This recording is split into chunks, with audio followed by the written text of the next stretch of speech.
اعوذ باللہ من الشیطان الرجیم بسم اللہ الرحمن الرحیم الحمدللہ رب العالمین الصلاۃ والسلام علی خاتم النبیین۔ ناظرین کرام، شاہد مسرور حاضر خدمت ہوں اور آج کا پروگرام روشنی سب کے لیے، یہ تسلسل روشنی کا، تذکرہ روشنی کا، نور کا لے کر آج ہم آپ کی خدمت میں حاضر ہوئے ہیں۔ اللہ تعالیٰ نے انسان کو جو مرتبہ عطا فرمایا کہ جہاں اللہ تعالیٰ نے فرشتوں سے بھی یہ فرمایا کہ انسان کے سامنے یعنی حضرت آدم علیہ السلام کے سامنے سجدہ کرو، کہ یہ وہ مخلوق ہے جس کو میں نے اپنا نائب بنایا ہے، مرتبہ دیا ہے۔ اور یہ مرتبہ جو اللہ تعالیٰ نے انسان کو عطا فرمایا، اس مرتبے کی ایک اور مرحلے میں جو تکمیل ہوئی وہ یہ کہ آپ صلی اللہ علیہ وسلم کی امت کو اللہ تعالیٰ نے بہترین عروج عطا فرمایا، اور وہ عروج آپ صلی اللہ علیہ وسلم کی نبوت کے ساتھ، ایک تو کہ ہم آپ صلی اللہ علیہ وسلم کی امت میں شامل، یہ جو آپ صلی اللہ علیہ وسلم کی امت میں شامل، اور اس کے بعد یہ کہ آپ صلی اللہ علیہ وسلم کو اللہ تعالیٰ نے وہ مقام، وہ درجہ، وہ عروج عطا فرمایا کہ جو اس سے پہلے اس کائنات میں اور نہ اس کے بعد کسی انسان یا کسی مخلوق کو وہ مرتبہ، وہ عروج حاصل ہو سکا۔ حضرت جبریل علیہ السلام ایک مقام پر جا کر آپ صلی اللہ علیہ وسلم سے فرماتے ہیں کہ اس سے آگے میں نہیں جا سکتا کیونکہ میرے پر جلنے لگتے ہیں۔ ہم اس مقام کی بات کر رہے ہیں کہ جہاں اللہ تعالیٰ کے سب سے مقرب فرشتے بھی جس مقام سے آگے نہیں جا سکے، اس مقام سے آگے اگر کوئی ذات، کوئی شخصیت، کوئی ہستی گئی تو وہ میرے پیارے نبی حضرت محمد مصطفیٰ صلی اللہ علیہ وسلم کی ذات مبارکہ ہے۔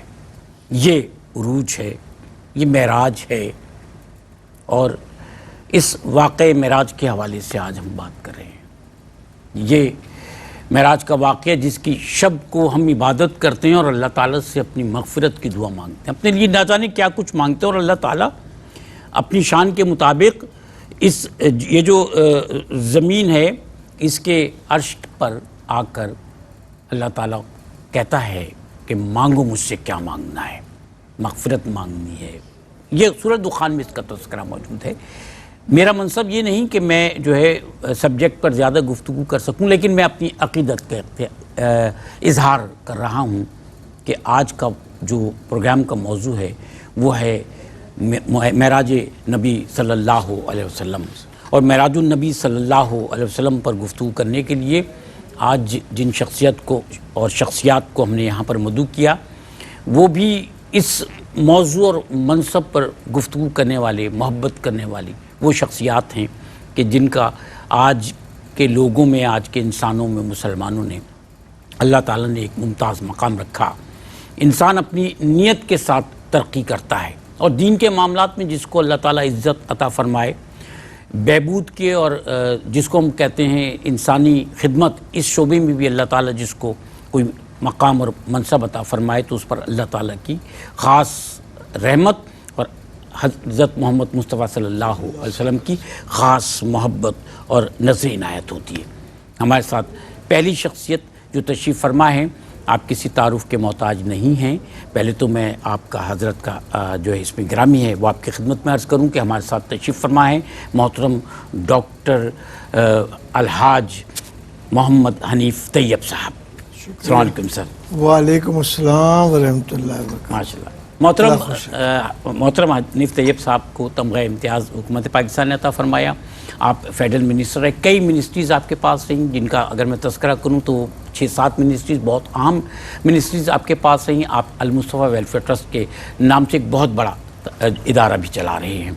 اور دوسری شخصیت جو ہمارے ساتھ تشریف فرما ہے وہ بھی کسی تعارف کے محتاج نہیں، انہیں بھی اللہ تعالیٰ نے محبت کا علم دیا ہے، دین کا علم دیا ہے۔ اسی محبت کا جس کا میں نے تذکرہ کیا، اس محبت کے ساتھ یہ بھی اسی مقام پر موجود ہیں کہ جہاں یہ دین کی تعلیم کو اور آپ صلی اللہ علیہ وسلم کی محبت کو بہت ہی اعلیٰ ظرفی کے ساتھ اور اپنی علمیت کے ساتھ بیان فرماتے ہیں۔ میرے ساتھ تشریف فرما ہے محترم مفتی محمد احسن نوید صاحب۔ السلام علیکم سر۔ وعلیکم السلام ورحمۃ اللہ وبرکاتہ۔ ماشاء اللہ۔ معراج النبی صلی اللہ علیہ وسلم آج کا موضوع، اور آج کے اس موضوع کے حوالے سے میں محترم مفتی محمد احسن نوید نیازی صاحب سے جاننا یہ چاہوں گا کہ معراج النبی صلی اللہ علیہ وسلم تھا کیا اور اس کے مراحل کیا کیا ہیں؟ بسم اللہ الرحمن الرحیم، صلی اللہ علیہ حبیب محمد وعلی آلہ وصحبہ بارک وسلم۔ شاید بھائی حضور جان عالم صلی اللہ تعالی علیہ وآلہ وسلم کی شان وراء الورا، حضور جان عالم علیہ السلام کے کیا کہنے۔ اللہ تبارک و تعالی یکتا ہے، اس نے اپنے محبوب کریم علیہ السلام کو مخلوق میں یکتا بنایا اور انہیں وہ فضائل و کمالات عطا فرمائے جو کسی کو بھی نہیں عطا فرمائے، جو سب کو اللہ نے فضائل و کمالات عطا فرمائے تھے دیگر انبیاء کرام علیہ السلام کو، دیگر اپنے مقدس بندوں کو، اللہ نے وہ فضائل و کمالات بھی اپنے محبوب کو عطا فرمائے اور اس کے علاوہ بھی ایسے ایسے فضائل و کمالات عطا فرمائے کہ جو محبوب کریم علیہ السلام کے ساتھ خاص ہیں، جو آپ کے سوا کسی اور کو عطا نہیں ہوئے۔ انہی میں سے ایک آپ کا یہ معجزہ ہے معراج النبی صلی اللہ علیہ وسلم کا۔ یہ اس دنیا کے اندر اس طرح اپنی بارگاہ میں بلا کر ملکوت کی نشانیاں دکھانا، اپنی خاص نشانیاں دکھانا، پھر اپنا دیدار کا شرف عطا فرمانا اس دنیا کے اندر، عالم ظاہر کے اندر، اس عالم میں ظاہری زندگی کے اندر، یہ خاصہ ہے حضور جناب رسالت مآب صلی اللہ علیہ وسلم کا اور آپ کے شان ہے۔ ویسے تو حضور کے سارے معجزے سبحان اللہ، لیکن دو معجزے ایسے ہیں کہ جو واقعی جو ہے ان کی ایسی شان ہے کہ بندہ وہ معجزے دیکھتا ہے اور حضور کا ذکر تذکرہ ذہن میں آتا ہے، بندہ کہتا ہے کیا شان معجزے ہیں یا آقا مولا کے۔ ایک قرآن مجید فرقان حمید برہان رشید اور دوسرا یہ معراج النبی صلی اللہ علیہ وسلم۔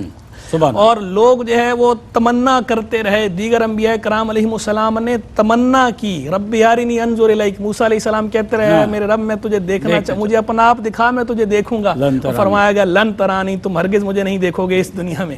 تو لیکن محبوب کریم علیہ السلام کو خود بلایا گیا، کیا وہ اعلیٰ حضرت نے پیاری بات کی، تبارک اللہ شان تیری، تجھی کو زیبا ہے بے نیازی، کہیں تو وہ جوش لن ترانی، کہیں تقاضے وصال کے تھے۔ محبوب کریم تو آرام فرما رہے تھے اور محبوب کریم کو فرشتے کو بھیج کر، بلکہ فرشتوں کو بھیج کر جبریل امین کے ذریعے بیدار فرما کر محبوب کو بلوایا گیا۔ اپنا جانا اور ہے، ان کا بلانا اور ہے، تو محبوب کو اس طرح یہ شرف عطا فرمایا گیا۔ تو معراج النبی صلی اللہ علیہ وسلم، تفصیلات تو چونکہ ظاہری بات ہے زیادہ اور ہماری چونکہ پوری سیریز ہی ہے اور اس میں جو ہے وہ ہم تدریجاً جو ہے وقتاً ساری چیزیں اس میں آتی رہیں گی۔ ابھی ہم جو ہے جو لمیٹڈ ایک بات جو ہو سکتی ہے اجمالی تعارف وہ یہ ہے کہ سرکار علیہ السلام حضرت ام ہانی کے گھر رضی اللہ تعالیٰ عنہ پہلے وہاں آرام فرما رہے تھے، پھر وہاں سے آپ تشریف لے گئے بیت الحرام، وہاں آرام فرما رہے تھے، وہاں سے بیت الحرام سے پھر آپ کو مسجد اقصیٰ لے جایا گیا۔ مسجد اقصیٰ کے اندر انبیاء کرام علیہ السلام کی آپ نے امامت فرمائی، امام الانبیاء کا درجہ تھا فرمایا، امام الانبیاء تھے ہی صحیح، وہ ظاہر کیا گیا سب کے سامنے کہ امام الانبیاء مصلی امامت پہ کھڑے ہیں اور باقی انبیاء کرام علیہ السلام پیچھے کھڑے نماز آپ کی اقتداء میں ادا فرما رہے ہیں۔ نماز اقصیٰ میں تھا یہی سر، آیا ہوں مانی اول آخر، کہ دست بستہ ہیں پیچھے حاضر، جو سلطنت آگے کر گئے تھے وہ انبیاء کرام علیہ السلام جو سلطنت کر کے گئے، جو بادشاہی کر کے گئے، وہ آ کے پیچھے کھڑے ہیں اور مصلی امامت پہ کھڑے ہیں سید الانبیاء ہمارے آپ کے آقا و مولا صلی اللہ تعالی علیہ وسلم۔ پھر وہاں سے آپ کو آسمانوں کی سیر کرائی گئی، اللہ کی ملکوت کی نشانیاں دکھائی گئی، سدرۃ المنتہا پہ آپ تشریف لے کر گئے، عرش پہ آپ تشریف لے کر گئے، اور پھر وہ غیب الغیب اور کوئی غیب کیا تم سے نہا ہو بھلا، جب نہ خدا ہی چھپا تم پہ کروڑوں، اللہ نے اپنے دیدار کا شرف عطا فرمایا۔ یہ تو تھی اجمالی بات۔ اب آ جائیں مراحل کے حوالے سے جو ہے وہ ایک میں بنیادی اور ضروری بات ذکر کر دیتا ہوں کہ ایک ہے حضور جان عالم صلی اللہ تعالی علیہ وسلم کا مسجد حرام سے مسجد الاقصیٰ تشریف لے جانا، اس حصہ معراج کو کہا جاتا ہے اسراء، رات کو سفر کرانا۔ چونکہ قرآن میں اس کا ذکر ہے سبحان الذی اسریٰ بعبدہ لیلا من المسجد الحرام الی المسجد الاقصیٰ، اسریٰ فعل ہے اور جب اس کا مصدر ہے جو روٹ ورڈ ہے وہ اسراء ہے، تو اسراء اس مرحلے کو کہا جاتا ہے مسجد حرام سے مسجد اقصیٰ تک جانا۔ یہ جو مرحلہ ہے اس مرحلے کا اگر کوئی انکار کرے تو وہ دائرہ اسلام سے خارج ہے، کیونکہ یہ مرحلہ ایک تو اجماعی ہے، مجمع علیہ ہے، دوسرا یہ قرآن مجید فرقان حمید کی نص صریح سے ثابت ہے، نص قطعی سے ثابت ہے، اس لیے اس کا انکار چونکہ صریح قرآن کا انکار ہے، اس کا انکار اجماع امت کا انکار ہے، اس وجہ سے اس پر کفر کا حکم لگے گا اور وہ بندہ جو ہے وہ دائرہ اسلام سے خارج ہے۔ کوئی اگر اس کا انکار کر دے اسے ماننا ضروری ہے۔ اس سے آگے کا جو مرحلہ دوسرا مرحلہ ہے ساتوں آسمانوں پہ تشریف لے جانے کا، وہ مرحلہ چونکہ قرآن مجید فرقان حمید میں صراحتاً ذکر نہیں ہے، اجمالاً اشارے موجود ہیں لیکن صراحتاً موجود نہیں، وہ احادیث مشہورہ سے ثابت ہے، تو انکار تو اس کا بھی نہیں کرنا چاہیے، لیکن اگر کوئی اس کا انکار کر دیتا ہے تو اس کا انکار کفر نہیں لیکن گمراہی ضرور ہے، اس کا انکار بدعت ہے، ضلال ہے، گمراہی ہے۔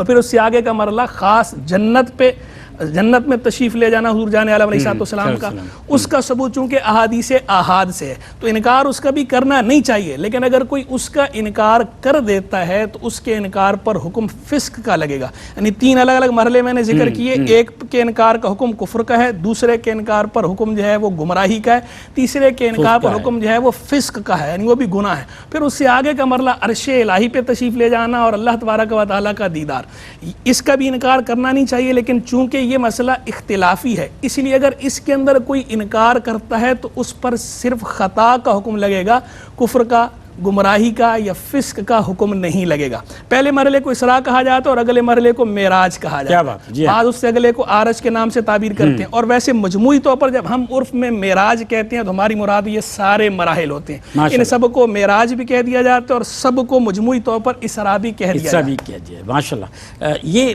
حاجی صاحب ماشاءاللہ سے آج کے موضوع کے اعتبار سے قرآن حکیم میں بھی واقع معراج کا تذکرہ، اس کے مراحل کا تذکرہ ہے، تو سورہ بنی اسرائیل میں جو واقع معراج کا مرحلے کا تذکرہ ہے اس کی تفصیلات کیا ہیں؟ بسم اللہ الرحمن الرحیم، الصلاۃ والسلام علیک یا سیدی یا رسول اللہ وعلی آلک و اصحابک یا خاتم النبیین۔ ماشاءاللہ، دیکھیں، جو ہمارے نبی نے معراج پر جانے کا دعویٰ خود تو نہیں کیا، یہ تو قرآن شریف کے 15ویں پارے کی ابتدا اس سے ہو رہی ہے۔ جی ماشاءاللہ، اللہ اس عظمت کے مقام کو دینے کا خود اعلان فرما رہا ہے، سبحان اللہ۔ تو اس لیے ظاہر ہے کہ مولانا نے جیسے کہا کہ اس کا انکار جو ہے ظاہر ہے کہ یہ کفر ہے، اور اس میں یہ بتایا گیا کہ سبحان الذی، نے پاک ہے وہ ذات،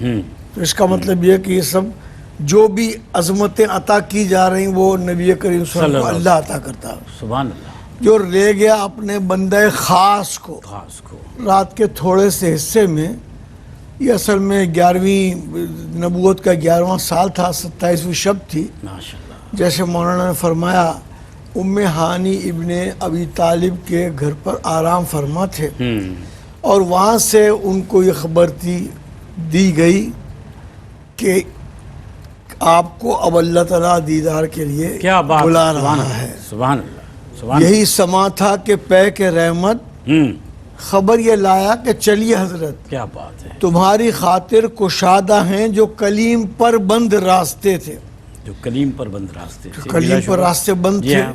اس کے بعد آپ کو مسجد حرام لایا گیا، پھر آپ کا سینہ چاک کیا گیا۔ یہ جو ہماری سائنس کی جو باتیں ہیں یہ 1400 سال 1500 سال پہلے سے ہمارے ہاں موجود ہیں، قرآن حکیم میں موجود ہے، جی ہاں، احادیث میں موجود ہے۔ کیا بات ہے، اور پھر زمزم سے اس سینے کو اور دل کو اور اندر کے تمام حصوں کو دھویا گیا، تبھی تو زمزم میں شفا ہے، شفا ہے، سبحان اللہ۔ اور پھر اس کے بعد اس کو معطر کیا گیا۔ اب سمجھنا یہ ہے کہ یہ جو بھی لوگ سوال جواب کر رہے ہیں وہ اللہ سے سوال کریں، اللہ تیری قدرت ہی نہیں کہ تو ایسا کر سکتا ہے، نہیں کیسے نہیں کر سکتا، اللہ تو کر ہی سکتا ہے، ان اللہ علی کل شیء قدیر، تو اللہ تو کر ہی سکتا ہے، کیا بات، تو کوئی اللہ سے سوال نہ کر سکے، اس لیے اس بات کو قرآن مجید میں ہی بڑے وضاحت کے ساتھ بیان کر دیا گیا۔ پھر اس کے بعد یہ کہ سوال جواب گئے تھے نہیں گئے تھے، جسمانی طور پر گئے تھے، خواب میں گئے تھے، اس کو میں بہت سمپلسٹی، کیونکہ ہمارے تو دیکھنے والے ہر سطح کے پڑھے لکھے لوگ ہیں، صحیح بات ہے، تو ان کے لیے آسانی سے دنیا بھر میں ہر سطح کے لوگ ہیں، ہر عمر کے لوگ ہیں، ہر عمر کے لوگ ہیں۔ اس تمام واقعے کو ہم آپ سے یقیناً سننا چاہ رہے ہیں، ایک وقفے کی طرف جانے کی اجازت چاہوں گا۔ ناظرین کرام، حاضر ہوتے ہیں روشنی سب کے لیے میں معراج النبی صلی اللہ علیہ وسلم کا تذکرہ ہے۔ ناظرین کرام، السلام علیکم، ایک دفعہ پھر روشنی سب کے لیے اور روشنی سب کے لیے میں آج کا موضوع ہے معراج النبی صلی اللہ علیہ وآلہ وسلم، اور ہمارے ساتھ تشریف فرما آج کے اس موضوع پر گفتگو کرنے کے لیے محترم ڈاکٹر حاجی محمد حنیف طیب صاحب اور محترم مفتی محمد احسن نوید نیازی صاحب۔ ہم نے وقفے پہ گئے تو حاجی صاحب سے سوال کیا تو حاجی صاحب بہت محبت کے ساتھ اور قرآن حکیم کی سورہ بنی اسرائیل کے حوالے سے ہمیں جو ہے واقع معراج کے مراحل کا جو ہے اس کی تفصیل بتا رہے تھے. سر ارشاد فرمائیے. لیکن بات یہ ہے کہ یہ کہنا کہ وہ جسمانی طور پر گئے تھے یا صرف خواب میں گئے تھے، یہ آج کے اس سائنٹیفک دور میں بڑا لایعنی سا سوال ہے. صحیح. دیکھیں نا، اب تو سائنس اتنی ترقی کر چکی ہے کہ جب بھی شارجہ میں میاں داد نے چھکا لگایا تھا تو دیکھنے والے 10,000 تھے، 20,000 تھے، 1 لاکھ تھے، 2 لاکھ تھے، کروڑ تھے، کتنے تھے. تو ایک چھکا لگا تو وہاں ہے اور پوری دنیا میں وہ نظر آ رہا ہے اسی لمحے اسی وقت، ریئل ٹائم. جی ریئل ٹائم میں نظر آ رہا ہے. صحیح. اس لیے یہ سوال مناسب نہیں ہے، لیکن پھر بھی لوگوں کی ہدایت اور رہنمائی کے لیے میں عرض کروں کہ اگر خواب اور حقیقت کی بات کو سمجھنا ہو تو ایک آدمی کہے کل رات کو میں خواب میں مدینہ منورہ مکہ معظمہ گیا تھا، تو کوئی آدمی یہ سوال نہیں کرے گا کھجور لاؤ، کوئی آدمی یہ نہیں کہے گا زمزم لاؤ، کیونکہ وہ تو کہہ رہے ہیں نا میں خواب میں گیا تھا. اب یہاں تو کہہ رہا ہم کو کہ پریکٹیکلی جانے والے سے کہا جاتا ہے کچھ ممکن ہو تو ایک آدھ کھجور کھلا دینا، کیونکہ وہ پریکٹیکلی جانے والی بات ہے. صحیح. تو اگر ہم پوری دنیا میں بھی اس ایشو کو سمجھتے ہیں، مثال کے طور پر کوئی آدمی یہ کہہ دیتا ہے کہ میں کل رات کو مکہ مدینہ تھا، تو آپ یہ نہیں کہیں گے، اگر خواب میں وہ کہتا ہے تو آپ یہ نہیں کہیں گے دکھاؤ پاسپورٹ، ایگزٹ کہاں ہے، انٹری کہاں ہے، کیونکہ وہ تو کہہ ہی رہا ہے کہ میں خواب میں گیا تھا. یہ جو سارے سوالات غیر مسلموں نے بھی کرنے شروع کیے، ڈیٹیلز پوچھی اور ایک ایسے سوالات، جیسے میں یہاں بیٹھ کے گیا ہوں لیکن میں یہاں کے تمام در و دیوار کے بارے میں کچھ بتا نہیں سکتا. بیت المقدس میں جو لوگ دیکھ چکے تھے انہوں نے سوال کیے. جی. اور پھر سرکار دو عالم صلی اللہ علیہ وسلم کے اوپر اتنا اللہ کا کرم ہوا کہ عمارت وہ سامنے لگ دی گئی. محراب، منبر، کھڑکی، دروازے، ہر چیز کی ڈیٹیلز جو ہیں وہ فراہم کر دی گئیں، اور سفر کے دوران راستے میں جو بھی جاتے آتے نظر آئے ان کے بارے میں بھی بتایا کہ وہ اب تھوڑے عرصے میں واپس آئیں گے، تو لوگ دیکھنے بھی گئے. اور اسی اہمیت کو سمجھنے کے لیے سمجھیے کہ ابو بکر صدیق رضی اللہ تعالیٰ کے پاس ابو جہل آیا اور چاہا کہ ذرا میں گمراہ کرنے کی کوشش کروں. ظاہر ہے کہ اس کی حماقت تھی. انہوں نے کہا میرے نبی نے فرمایا ہے تو میں تصدیق کرتا ہوں کہ ٹھیک کہا ہے. تبھی تو صدیق. پھر تصدیق سے پھر جب صدیق بنے تو یہ تمام باتیں سمجھا رہی ہیں کہ ہمیں اس بحث میں نہیں پڑھنا چاہیے تھا. اس بحث میں بعض لوگ جو اپنے آپ کو اسکالر کہتے ہیں وہ پڑھے ہیں، لیکن ہمیں اس بحث سے بچتے ہوئے سمجھنا چاہیے کہ کوئی ایسی بات تھی نا. تمام بڑی بڑی تفاسیر بڑھی ہوئی ہیں. سر آج سائنس بھی کہتی ہے کہ ٹائم اور اسپیس سے جو چیز نکل جائے ہاں وہ کنڈی ہلتی رہی، بستر گرم رہا. بتائیے سرکار دو عالم صلی اللہ علیہ وسلم کے بارے میں بہت یہ اچھا معراج کا یہ شعر پڑھا اپنا. جی کہ بستر بھی زنجیر بھی ہلتی رہی، بستر بھی رہا گرم، ایک دم میں سر عرش گئے آئے محمد صلی اللہ علیہ وسلم. کیا بات ہے. تو اس لیے اس نقطۂ نظر سے جو بحث کر رہے ہیں ان کے لیے راہ ہدایت موجود ہے. ماشاءاللہ. وہ آئیں مفتی صاحب کے ساتھ بیٹھیں بات کریں تو وہ ان کو راہ ہدایت سمجھا دیں گے کہ کس طرح سے یہ راہ ہدایت ہوتی ہے. پھر معجزہ اور اولیاء کے لیے کرامت، وہ تو کہتے ہی اس بات کو ہیں کہ جو ظاہراً عقل میں نہ آئے اور اس کے بعد ایسا ہو جائے، اور ایسا اس دور میں آج بھی ہوتا ہے، لوگ کرتے ہیں. اور یہ جو ہمارے اب سائنٹیفک ترقی نے ٹائم اور اسپیس کے فلسفے کو جو سامنے کر دیا تو اس سے بہت زیادہ نمایاں طور پر اس بات کو سمجھ آ جاتا ہے. ماشاءاللہ. سر اسی بات کو آگے بڑھاتے ہوئے اب ہم احادیث مبارکہ صلی اللہ علیہ وسلم کی نسبت سے جاننا چاہیں گے کہ احادیث مبارکہ صلی اللہ علیہ وسلم جو بیان ہے سفر معراج کے حوالے سے، اس کی تفصیلات کیا ہیں؟ شاہد بھائی ماشاءاللہ حاجی صاحب قبلہ نے بہت اچھے انداز میں لیبوریٹ کیا، بس میں جو ہے وہ ایک بات جو ہے وہ حاجی صاحب نے جو فرمائی اس پہ تھوڑی سی روشنی ڈال دیتا ہوں، اس کے بعد جو اس کی طرف آتا ہوں۔ دیکھیں معراج منامی کا جو تذکرہ ہو رہا نا، تو یہ بات بھی ایک ذہن نشین رہنی چاہیے کہ معراج منامی کا مطلب ہے خواب میں معراج۔ حضور نبی کریم علیہ الصلوۃ والتسلیم کو معراج ایک سے زائد مرتبہ عطا ہوئی ہے، اس بات کی تصریحات موجود ہیں، اور وہ معراج منامی جو ہے وہ بھی سرکار کو عطا ہوئی ہے، اور وہ بھی کئی بار ہوئی ہے۔ لیکن یہ جس معراج کا ذکر قرآن میں ہے، جو سورہ اسراء کے اندر، سورہ بنی اسرائیل میں جس کا ذکر ہوا ہے اور جس پر ہم گفتگو کر رہے ہیں، اس کا تعلق بیداری کے ساتھ ہے۔ اور رہ گئی وہ روایت ام المومنین سیدہ عائشہ صدیقہ طیبہ طاہرہ رضی اللہ تعالیٰ والی، جس کو لے کر بعض لوگ اشکال پیش کرتے ہیں، تو اس کا جواب ہم یہ دیتے ہیں کہ ام المومنین معراج ہوئی ہے ہجرت سے قبل، اور جس وقت معراج ہوئی ہے اس وقت تک تو ام المومنین سیدہ عائشہ صدیقہ طیبہ طاہرہ رضی اللہ تعالیٰ عنہا حضور جان عالم علیہ السلام کے نکاح میں آئی ہی نہیں تھی۔ تو ظاہری بات ہے وہ جس کی بات کر رہی ہیں وہ معراج منامی کی بات کر رہی ہیں کہ میں نے حضور کے جسم کو مفقود نہیں پایا، اپنے سے گم نہیں پایا۔ باقی جس معراج کا ہم تذکرہ کر رہے ہیں اور جس معراج کا ہمارے ہاں ذکر ہوتا ہے، یہ معراج منامی کی بات نہیں ہو رہی، یہ معراج یقظہ ہے، یقظہ بیداری کی معراج ہے، جسم و روح دونوں کے ساتھ یہ معراج ہے جس کا ذکر قرآن میں ہے۔ ماشاءاللہ۔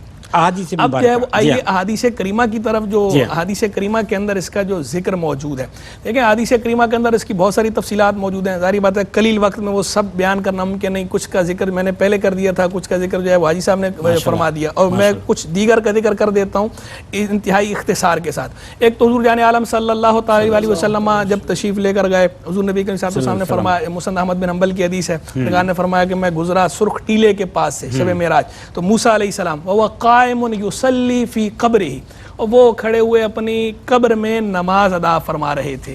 سیدنا موسیٰ علیہ نبی علیہ السلام اپنی قبر میں نماز ادا فرما رہے تھے۔ حضور جان عالم علیہ السلام کا حضرت موسیٰ علیہ السلام کو دیکھنا، حضرت موسیٰ علیہ السلام کا اپنی قبر انور کے اندر نماز ادا فرمانا، اس بات کو اب ذہن میں رکھیے۔ اب دوسرا جو ہے دوسرا منظر، دوسرا سینیریو سامنے لا رہا ہوں، پھر اس کے ساتھ اس کو میچ کیجیے۔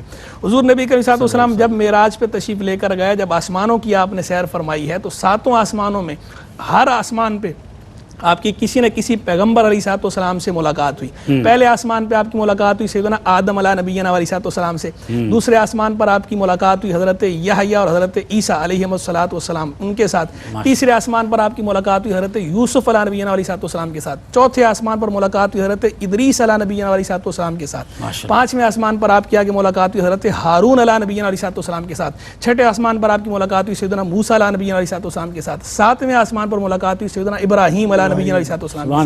اب یہ وہ جو ملاقاتیں ہوئیں، اب میں آپ کو یہ سینیریو جو کہہ رہا تھا، اب ذرا سینیریو کو پیش نظر رکھیں۔ موسیٰ علیہ السلام وہاں اپنی قبر انور میں نماز ادا فرما رہے تھے، حضور نے انہیں پہلے وہاں ملاحظہ فرمایا۔ یہ وہ رات کا قلیل وقت جو ہے، لیلن جو تنکیر آئی ہے نا، نکرہ ہے، رات کے قلیل حصے میں، یہ وہ رات کا قلیل حصہ ایسے ذہن میں رکھیے گا۔ موسیٰ علیہ السلام وہاں اپنی قبر انور میں نماز ادا فرما رہے ہیں، پھر اسی رات کے قلیل حصے میں سرکار علیہ السلام مسجد اقصیٰ میں، بیت المقدس میں، مسجد اقصیٰ میں نماز پڑھا رہے ہیں، موسیٰ علیہ السلام وہاں بھی موجود ہیں۔ پھر اسی رات کے قلیل حصے میں حضور نبی علیہ السلام آسمانوں پر تشریف لے کر جا رہے ہیں، وہاں چھٹے آسمان پہ موسیٰ علیہ السلام وہاں بھی موجود ہیں، وہاں بھی ملاقات ہو رہی ہے۔ دیکھیں اس سے ہی پتہ چلا کہ وہ جو مرحلہ ہے اور یہ جو عالم ارواح ہے، جو ارواح ہیں، ارواح کو اللہ تبارک و تعالیٰ نے کیسی طاقت عطا فرمائی ہے، اور ایک وقت کے اندر یا قلیل وقت کے اندر اللہ تبارک و تعالیٰ کے نیک بندوں کی ارواح جو ہے وہ کس طرح سفر کرتی ہیں، کیسے ٹریول کرتی ہیں، اور کہاں کہاں دستگیری کرتی ہیں۔ دستگیری بھی یعنی مدد کرنا، دستگیری مانا ہوتا ہے ہاتھ پکڑنا یعنی مدد کرنا، ان کا مدد کرنا بھی ثابت ہوتا ہے۔ یہ سارا سینیریو رکھ، اب اگلا مرحلہ جب حضور جان عالم صلی اللہ علیہ وسلم اللہ تبارک و تعالیٰ کے پاس سے نماز کا تحفہ لے کر انعام لے کر آ رہے ہیں، پھر موسیٰ علیہ السلام جو ہے وہ حضور جان علیہ السلام کو روک رہے ہیں اور پوچھ رہے ہیں، کہہ رہے ہیں، تو حضور جب بتا رہے ہیں 5 نمازوں کا فرمایا، 50 نمازیں ملی تھی، تو انہوں نے عرض کیا کہ میری تو 2 فرض تھیں، وہی وہ صحیح طرح نہیں ادا کر پایا، آپ کم کروائیے، تخفیف کروائیے۔ ہر بار میں جو ہے وہ 5 کم ہوتی گئیں، بلاخر 5 رہ گئیں۔ اب حضور جان عالم علیہ السلام نے حیا کے باعث کے بس اب واپس بار بار جاتے ہوئے حجاب آتا ہے تو آپ رک گئے، تو وہی 5 اور پیچھے چونکہ فرمایا گیا کہ ثواب وہی ملے گا جو کہہ دیا، ثواب 50 کا ملے گا، پڑھیں گے 5 ثواب 50 کا ملے گا۔ اب اس میں ایک پہلو تو یہ دیکھیے کہ سیدنا موسیٰ علیہ نبی علیہ السلام کا وصال کے بعد ان کی روح اقدس کا مدد کرنا، ساری امت کی مدد ہو گئی نا، پوری امت پہ ان کا احسان دیکھیں۔ پھر اس کے بعد یہ دیکھیے کہ حضور جان عالم علیہ السلام کا جو بار بار آنا جانا ہے، اب جو کہتے ہیں کہ براق اور جو کہتے ہیں جبریل، تو یہ جو حضور پہلی دفعہ گئے تھے وہ تو ٹھیک ہے مراحل تھے اور جو باقاعدہ پروٹوکول تھا، یہ جو بار بار حضور کا آنا جانا ہے، کیا وہ اعلیٰ حضرت نے کہا کسرے دنا تک کس کی رسائی، جاتے یہ ہیں آتے یہ ہیں، یہ بار بار کا جانا آنا ہے، اور یہ جو بار بار کا آنا جانا ہے یہ اللہ اور اللہ کے محبوب کا معاملہ ہے، اور یہاں بیچ میں کوئی واسطہ نہیں ہے۔ شان خدا نہ ساتھ دے ان کے خرام کا وہ باز، سدرا سے تا زمین جسے نرم سی ایک اڑان ہے۔ جبریل علیہ السلام سدرا سے تا زمین نرم سی اڑان میں پہنچ جاتے ہیں، لیکن وہاں شان خدا ان کا خرامہ چلنا ایسا ہے، شان خدا نہ ساتھ دے ان کے خرام کا وہ باز، جبریل امین سدرا سے تا زمین جسے نرم سی ایک اڑان ہے۔ ماشاءاللہ ماشاءاللہ۔ حاجی صاحب وقفے پہ جانے سے پہلے میں چاہ رہا ہوں بات شروع ہو جائے کہ قلیل ترین وقت ہے، طویل ترین سفر ہے، اس کی علتیں بھی ہیں اور اس کی حکمتیں بھی ہیں، کیا کیسے دیکھتے ہیں اس کو؟ دیکھیے گزارش یہ ہے کہ جو سوال آپ کے لیے، میرے لیے، مفتی صاحب کے لیے if but why what not میں ہوتا ہے نا، وہ نبیوں کے لیے نہیں ہوتا۔ نہ اف ہے، نہ بٹ ہے، نہ وائی ہے، نہ ناٹ ہے۔ جو نبی قبر انور میں نماز پڑھ رہے ہیں نا تو وہ وہاں تک محدود نہیں ہے۔ صحیح بات۔ وہ ظاہر ہے کہ نماز اقصا میں تھا، یہی سر میں بھی پیچھے موجود ہیں، آسمانوں پر بھی موجود ہیں، اور یہ کسی ایک نبی کی بات تو نہیں ہے، نماز کے پیچھے پڑھنے والے تو سارے نبی موجود تھے۔ کیا بات ہے، سارے نبی موجود تھے۔ اس کا پتہ یہ چلا کہ یہ اس معراج کے معجزے کو مولانا نے بھی جیسے کہا کہ اور بے شمار لاتعداد معجزے ہیں، گن نہیں سکتے، لیکن قرآن مجید اور یہ شب معراج، اس ایک معجزے کے اندر ہزاروں معجزے پوشیدہ ہیں۔ اچھا، قرآن معراج شریف کے معجزے کے اندر ہزاروں معجزے پوشیدہ ہیں۔ صحیح۔ غور طلب بات یہ ہمارے سوچنے والوں کے لیے کہ آپ آسمانوں پر براق پر سے اڑتے ہوئے جا رہے ہیں، اور براق کی رفتار کا یہ عالم ہے کہ پہلی نظر جہاں آخری پڑتی ہے وہاں پہلا قدم پڑتا ہے۔ صحیح۔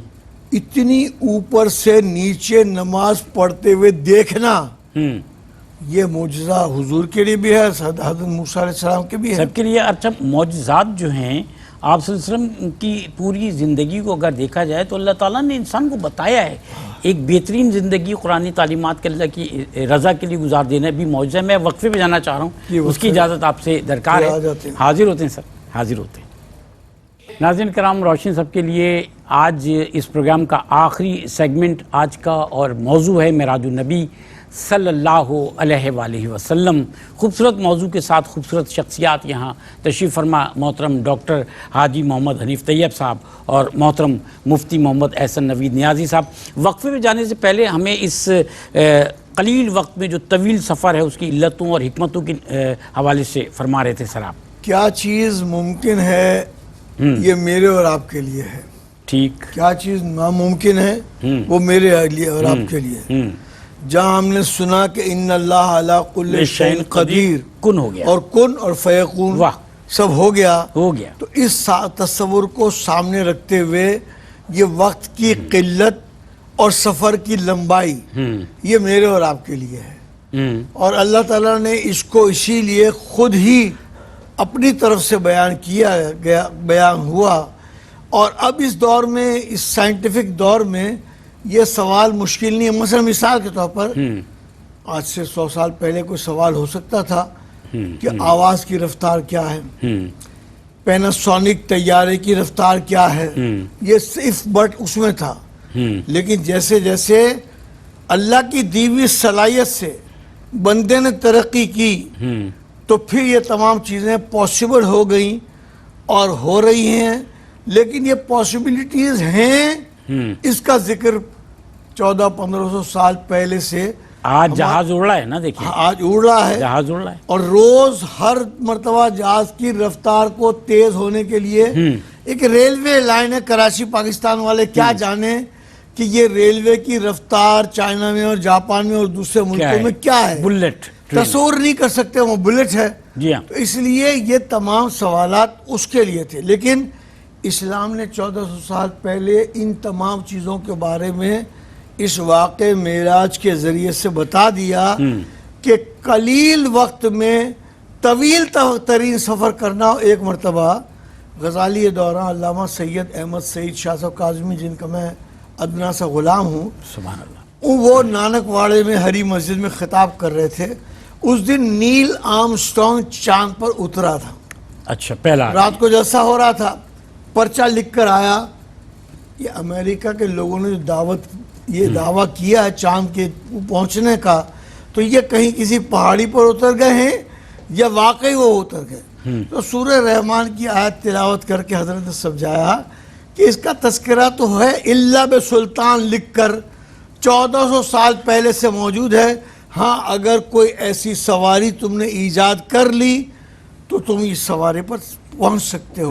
تو اس لیے یہ سب جتنی باتیں کی جاتی ہیں، اور یہی وجہ ہے کہ اعلیٰ حضرت امام احمد رضا نے ان تمام چیزوں کو، اور بھی بہت سارے لوگوں نے لکھا.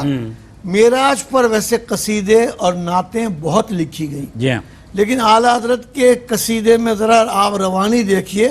وہ سرور کشور رسالت جو عرش پر جلوہ گر ہوئے تھے، نئے نرالے طرب کے ساما عرب کے مہمان کے لیے تھے. بچا جو تلووں کے اون کا دھون، بنا وہ جنت کا رنگ و روغن. اور جنہوں نے دولہا کی پائی اترن، وہ پھول گلزار نور کے تھے. بچا جو تلووں کے اون کا دھون، بنا وہ جنت کا رنگ. وہی تو اب تک چھلک رہا ہے، وہی تو جوبن ٹپک رہا ہے. نہانے میں جو گرا تھا پانی، کٹورے تاروں نے بھر لیے تھے. اور وہی ہے اول، وہی ہے آخر، وہی ہے ظاہر، وہی ہے باطن. اسی کے جلوے، اسی سے ملنے، اسی سے اس کی طرف گئے تھے. اور تبارک اللہ شان تیری، تجھی کو زیبا ہے بے نیازی. کہیں تو وہ جوش لنترانی، کہیں تقاضے وصال کے تھے. سبحان اللہ. ایسی چیزیں ہمارے ان صوفیہ نے، ہمارے ان بزرگوں نے، ہمارے ان عظیم شعراء نے ہمیں بیان کر دی ہیں کہ جس میں یہ رفتار کا، جانا آنا، تمام چیزوں کا تذکرہ موجود ہے. بس ہمیں دراصل مادہ پرستی کے دور نے ان چیزوں کے بارے میں پڑھنے کی طرف متوجہ نہیں کیا. ہمارے کورس بنانے والوں نے بھی اس کی طرف متوجہ نہیں کیا، ورنہ یہ اتنے سوالات نہ ہوتے. روحانیت جو ہے وہ دنیا کی سب سے بڑی طاقت ہے. اگر انسان سمجھے، ہزاروں میل دور، محترم مفتی صاحب، ہزاروں میل دور اگر ماں موجود ہے اور بیٹے کو تکلیف پہنچے، اس کا دل تڑپ اٹھتا ہے. واقع معراج سے آپ صلی اللہ علیہ وسلم واپس تشریف لاتے ہیں، تو مشرکین اور جو اہل ایمان ہیں وہ جو سوالات کرتے ہیں ان کی نوعیت کیا ہے؟ میں 3 منٹ میں چاہتا ہوں کہ دیکھیں شاید پہلے تو حاجی صاحب نے اعلیٰ حضرت امام اہل سنت رحمہ اللہ کے قصیدہ معراجیہ کا ذکر کیا. اس کا ایک شعر جو ہے بالکل جو ہے وہ ریلیونٹ، ایک بہت ہی ویسے تو سارا ہی سبحان اللہ، سارا قصیدہ ہی ایسا ہے کہ کوثر و تسنیم میں دھلی ہوئی زبان، جس کے بارے میں کہا لکھنؤ اور دلی والوں نے. اعلیٰ حضرت کہتے ہیں خرد سے کہہ دو کہ سر جھکا لے، گما سے گزرے گزرنے والے، پڑے ہیں یہاں خود جہت کو لالے، کسے بتائے کدھر گئے تھے. یعنی اصل بات یہ ہے کہ وہاں پوچھتے کیا ہو عرش پر، یوں گئے مصطفیٰ کے یوں. سبحان اللہ. کیف کے پر جہاں جلے، کوئی کیا بتائے کہ یوں. کسرے دنا کے راز میں عقلیں تو گم ہیں جیسی ہیں، روح قدس سے پوچھئے تم نے بھی کچھ سنا کہ یوں. تو یہاں تو وہ اقبال نے کہا تھا نا، گزر جا عقل سے آگے کی یہ نور، چراغ راہ ہے منزل نہیں ہے. تو یہاں عقل کو زیر کرنے والی بات ہے. معجزہ ہوتا ہی وہ ہے جو ما ورائے عقل ہوتا ہے، خلاف عقل نہیں ہوتا. یہ بات پیش نظر ہے، اوپر ہوتا ہے. 2 باتیں ہیں، یہ الگ الگ ہیں. ایک ہے خلاف عقل ہونا اور ایک ہے ما ورائے عقل ہونا. معجزہ خلاف عقل نہیں ہوتا، ما ورائے عقل ہوتا ہے، اسی لیے اسے محیر العقول کہتے ہیں.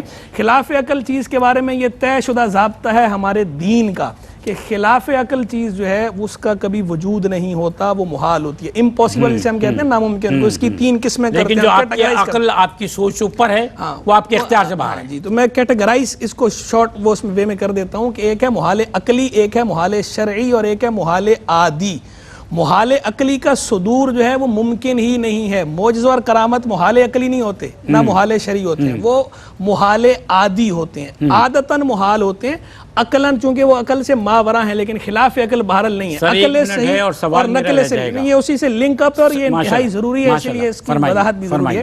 عقل صریح اور نقل صحیح ان کے مابین تصادم ممکن نہیں, یہ ہمارے دین کا طے شدہ ضابطہ ہے. اب حضور جان عالم علیہ السلام کا جو واپس تشریف لانا ہے اور واپس تشریف لا کر آگے دو لاہ عمل ہمارے سامنے آ گئے. ایک لاہ عمل ہے صدیق کا اور دوسرا طریقہ ہے زندیق کا.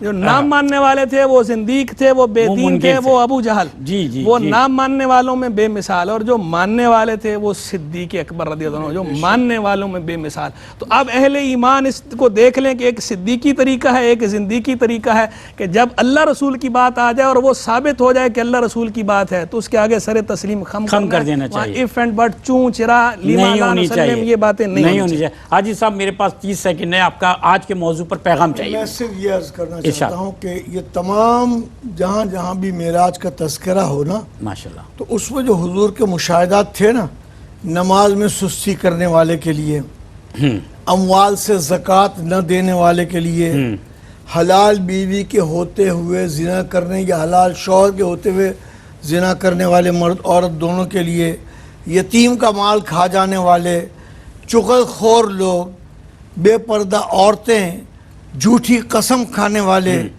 اور اس طرح کے, اور وقت کی کمی کی وجہ سے اور اس طرح کے مشاہدات کو میں چھوڑتا ہوں کہ یہ تمام مشاہدات کا ذکر اس لیے ضروری ہے کہ ہم اپنی کچھ تھوڑی بہت خوف خدا رکھیں اور اپنی تھوڑی اصلاح کریں تو بہت زیادہ فائدہ. بہت شکریہ محترم ڈاکٹر حاجی محمد حنیف طیب صاحب اور محترم مفتی محمد احسن نوید نیازی صاحب. اتنا خوبصورت موضوع آج کا, دل تو یہ چاہ رہا ہے کہ شخصیات بھی اتنی خوبصورت کہ ہم گفتگو کرتے رہیں, اس موضوع کے اعتبار سے بھی خوبصورت لوگوں کے درمیان بیٹھ کر خوبصورت باتیں کریں.